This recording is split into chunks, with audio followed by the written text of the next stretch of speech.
is one of the most detrimental operations that the Department of Defense houses that very few people have seen with their eyes.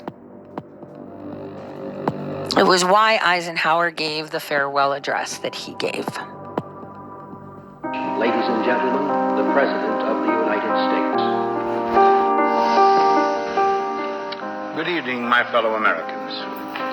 First, I should like to express my gratitude to the radio and television networks for the opportunities they have given me over the years to bring reports and messages to our nation.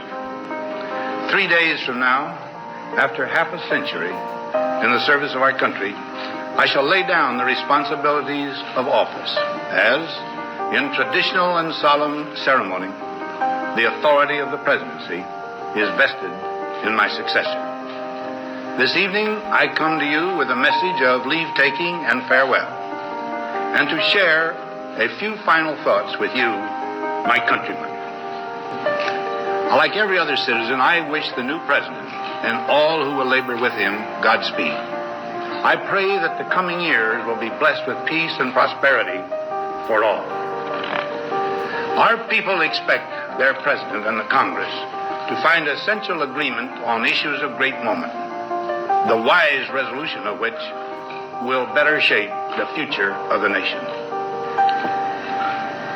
We now stand 10 years past the midpoint of a century that has witnessed 4 major wars among great nations. 3 of these involved our own country. Despite these holocausts, America is today the strongest, the most influential, and most productive nation in the world.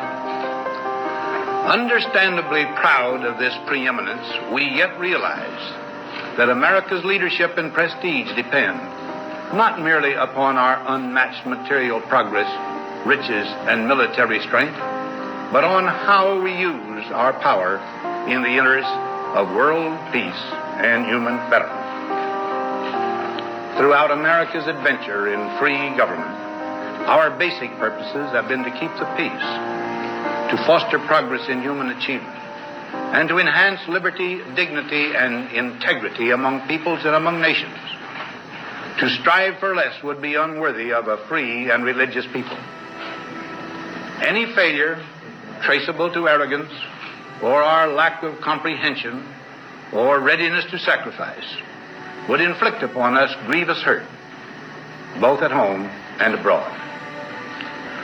Progress toward these noble goals is persistently threatened by the conflict now engulfing the world. It commands our whole attention, absorbs our very beings. We face a hostile ideology, global in scope, atheistic in character, ruthless in purpose, and insidious in method. Unhappily, the danger it poses promises to be of indefinite duration. To meet it successfully, there is call for not so much the emotional and transitory sacrifices of crisis, but rather those which enable us to carry forward steadily, surely, and without complaint, the burdens of a prolonged and complex struggle with liberty, the stake. Only thus shall we remain, despite every provocation, on our charted course toward permanent peace and human betterment. Crises there will continue to be. In meeting them, whether foreign or domestic, great or small, there is a recurring temptation to feel that some spectacular and costly action could become the miraculous solution to all current difficulties. A huge increase in newer elements of our defenses, development of unrealistic programs to cure every ill in agriculture, a dramatic expansion in basic and applied research. These and many other possibilities, each possibly promising in itself, may be suggested as the only way to the road we wish to travel. But each proposal must be weighed in the light of a broader consideration, the need to maintain balance in and among national programs. Balance between the private and the public economy.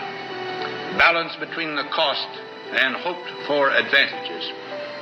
balance between the clearly necessary and the comfortably desirable, balance between our essential requirements as a nation and the duties imposed by the nation upon the individual, balance between actions of the moment and the national welfare of the future. Good judgment seeks balance in progress. Lack of it eventually finds imbalance and frustration. The record of many decades stands as proof that our people and their government have, in the main, understood these truths and have responded to them well in the face of threat and stress. But threats, new in kind or degree, constantly arise. Of these I mention two only. A vital element in keeping the peace is our military establishment. Our arms must be mighty, ready for instant action, so that no potential aggressor may be tempted to risk his own destruction. Our military organization today bears little relation to that known of any of my predecessors in peacetime, or indeed by the fighting men of World War II or Korea. Until the latest of our world conflicts, the United States had no armaments industry. American makers of plowshares could, with time and as required, make swords as well. But we can no longer risk emergency improvisation of national defense. We have been compelled to create a permanent armaments industry of vast proportions. Added to this, 3.5 million men and women are directly engaged in the defense establishment. We annually spend on military security alone more than the net income of all United States corporations. Now, this conjunction of an immense military establishment and a large arms industry is new in the American experience. The total influence, economic, political, even spiritual, is felt in every city, every state house, every office of the federal government. We recognize the imperative need for this development, yet we must not fail to comprehend its grave implications. Our toil, resources, and livelihood are all involved. So is the very structure of our society. In the councils of government, we must guard against the acquisition of unwarranted influence, whether sought or unsought, by the military-industrial complex. The potential for the disastrous rise of misplaced power exists and will persist. We must never let the weight of this combination endanger our liberties or democratic processes. We should take nothing for granted. Only an alert and knowledgeable citizenry can compel the proper meshing of the huge industrial and military machinery of defense with our peaceful methods and goals, so that security and liberty may prosper together.